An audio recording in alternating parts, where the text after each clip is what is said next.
بڑی اہم ہے اور اسپیشلی خواتین کے لیے. فرمایا یہ جو لباس پہنتا ہے اپنے لباس کا خیال رکھتا ہے, لباس حیا پہنتا ہے. جو خواتین باریک لباس پہنتی ہیں وہ تقویٰ کے خلاف ہے, اینٹی تقویٰ ہے. جس کو رسول نے فرمایا اگر کوئی لباس شہوت پہنتا ہے, جتنے قدم زمین پر اٹھاتا ہے اس پر اللہ کی لعنت ہوتی ہے. وہ مرد بھی بے غیرت ہے جو اپنی بیوی کو لباس شہوت پہناتا ہے. لباس شہوت ٹائٹ کپڑے, لباس شہوت جس کے پہننے سے نامحرموں کے اندر اٹریکشن پیدا ہو. آگ کے انگارے جوانوں کی آنکھوں کی طرف پھینکے جائیں. آج میڈیا پہ ہر جگہ یہ لباس شہوت ہے, اور لباس شہوت صرف عورت کے لیے نہیں ہے, مرد کے لیے بھی ہے. کہ کئی مومنین, یہاں تو الحمدللہ ماحول اچھا ہے, لیکن ویسٹرن ورلڈ میں مختلف وہ نیکر پہن کے مجلس سننے آتے. یہ لباس شہوت ہے. ہاں, مرد کو اجازت نہیں ہے کو روڈوں پر چلے, جبکہ آپ کو پتا ہے روڈ پہ نامحرم خواتین بھی ہیں. حجاب صرف عورت کے لیے نہیں ہے, لمٹس ہیں. ان کا حجاب تھوڑا زیادہ ہے, آپ کا حجاب. اب نیکر پہن کے مومن چل رہا ہے, بائک پہ چل سوار ہے, روڈ پہ گھوم رہا ہے. ہاف سلیوز آپ پہنتے ہیں, یہ بھی مکروہ ہے. ہاف سلیوز پہن کر نماز پڑھنا کراہت رکھتا ہے.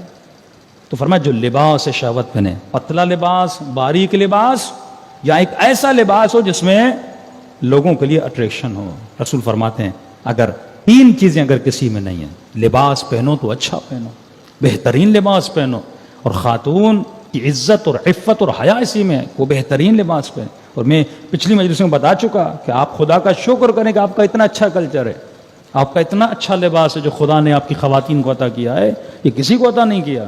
اب ظاہر ہے کہ ایک چیز کی ڈیمانڈ ہے. انسان اگر بائی نیچر سوچے, خود خاتون سوچے کہ اللہ نے دو جسم الگ بنائے ہیں, مرد الگ ہے, عورت الگ ہے. اور جو خلقت خاتون ہے, اللہ نے خاتون کے بال سے لے کر ناخن تک مرد کے لیے کشش رکھی ہے. اس کے وجود میں اللہ نے دوسرے وجود کے لیے کشش رکھی ہے, اور اسی کشش کی وجہ سے خدا نے کہا کہ پردہ کرو. کیونکہ جب پردہ نہیں کرو گی تو معاشرے میں ہر بندہ صاحب عفت نہیں ہے, ہر بندہ مہذب نہیں ہے. تو کیا ہوگا, تمہاری عزت خطرے میں پڑ جائے. کیونکہ تمہارے وجود کا تقاضا تھا میں تجھے ایسا بناؤں, اور جب میں نے بنا لیا تو لہٰذا اب تجھے اپنی حفاظت بھی خود کرنی ہے. اب یہ کافی ولاگس اور سوشل میڈیا پہ پرینکس اور ایسی ڈاکیومنٹریز آتی ہیں, آپ دیکھا کریں. ایک غالباً امریکہ کی کوئی ڈاکیومنٹری تھی, انہوں نے کیا کیا, یہ آپ پاکستان میں کیوں نہیں کرتے؟ تو میں یہی کہتا ہوں کہ جوان اسپیس کیوں خالی کرتے ہیں کہ عجیب عجیب بکواس کام کرنے والے ٹک ٹاکر اور پرینکر موجود ہیں پاکستان میں, فضول میں ہنسا رہے ہیں, لوگوں کو تنگ کر رہے ہیں. آپ اچھے پرینکس بنائیں, پرینک مطلب لوگوں کو تنگ نہ کریں, ایکسپیریمنٹ کریں, اچھی اچھی چیزیں بنائیں, کیمرہ لیں, آپ کے سبسکرائبر بڑھیں گے. ایسا ہمارے جوان یونیورسٹی میں جاتے ہیں, یہ جو کر رہے ہیں وہاں پہ آپ ایسے ایکسپیریمنٹ کریں, ایسی ڈاکیومنٹریز بنائیں, ایسے ولاگز بنائیں جس میں شریعت کا کام ہو, جس میں پیغام پھیلائیں, جس میں اخلاقیات پھیلائیں, جس میں آپ میسج دیں. یہ ایک پورا میدان ہے جس کو ہمارے جوانوں نے خالی رکھا ہوا ہے. لیکن انہوں نے وہاں پر انہوں نے کیا کیا, ایک خاتون بالکل حجاب میں نہیں, بالکل جیسے ماڈرن ٹائٹ کپڑے پہنے ہوئے, اس کو بتایا کہ اس اسٹریٹ سے آپ کو چلنا ہے اور تقریباً 2 کلومیٹر آپ چلو, جو جہاں پہ رش تھا لڑکوں کا مردوں کا, وہاں پہ اس کو چلایا. اب وہ خاتون بالکل گندے واہیات کپڑے پہن کے اس روڈ پہ چلی. اب جیسے چل رہی تھی تو جتنے مرد حضرات نااہل تھے, جن کے اندر تربیت نہیں تھی, وہ اس خاتون کو کوئی جملہ کس رہا تھا, کوئی کیا کہہ رہا تھا, کوئی اشارے دے رہا تھا.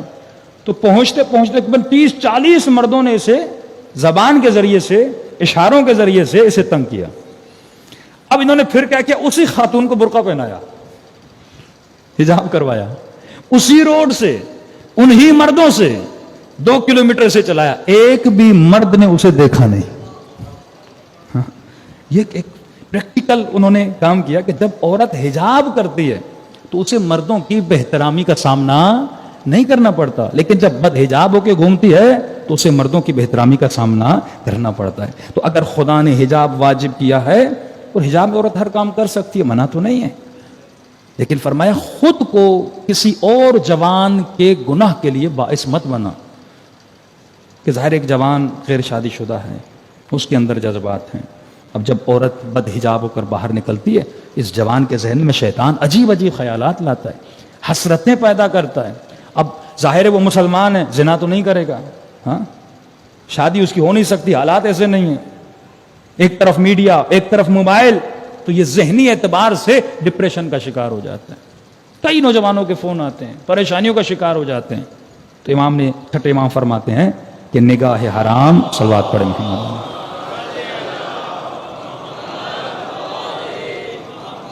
فرمایا نگاہ حرام انسان کے دل میں سوائے حسرت کے کچھ پیدا نہیں کرتی. تبھی فرمایا اے جوان, جب بھی نگاہ پڑے نگاہوں کو جھکا لو.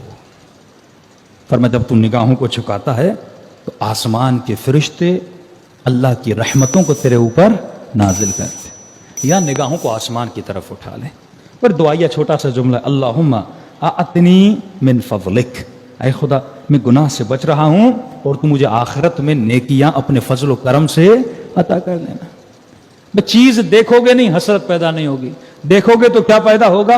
حسرت پیدا ہوگی, گناہ پیدا ہوگا, اندر رنجش پیدا ہوگی. تو گناہ اور حسرت, ہاں اگر کافر انسان ہے تو کافر تو جا کے گناہ کرتا ہے, کلبس میں جاتا ہے, زناؤں میں مبتلا ہو جاتا ہے. تو مسلم ایسے کام تو کرے گا نہیں, لہٰذا گناہ کر کے تیرا کوئی فائدہ ہونے والا ہے نہیں. تو بہترین چیز یہ ہے کہ انسان اپنے وجود کو گناہوں سے بچائے اور ایسی زندگی گزارے جیسی اہل بیت صلی اللہ علیہ وسلم نے کہی. صلوات پڑھے محمد و آل محمد.